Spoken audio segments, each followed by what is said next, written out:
Gəlirlər ki, gedək şəhid anasına təsəlli verək. O təsəlli verməyə gələn adamlar qiyamətdə deyəcək ki, kaş onun yerində mən olardım. Nə təsəlli? Kimə təsəlli verirəm?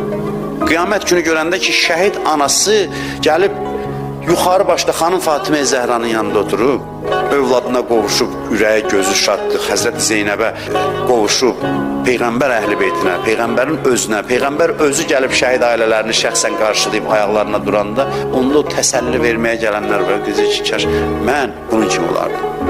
Qiyamət günü hamı arzulayacaq, kaş mən şəhid olardım, ya şəhidin yaxını, doğması, qohmu olardım. Adam şəhid haqqında oxuduq şeylərə baxır, deyirsən ki, Allah nə qədər lütf eləyir bunlara. Vəchullah var, vəchullah. Vəchullah Allahın camalıdır, o bilmirik də nədir, hə? Neçə dəstəyə icazə verirlər o vəchullaha baxmaq, bir də şəhidlər.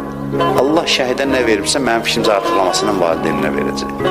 Çünki o formalaşdırıb da şəhid.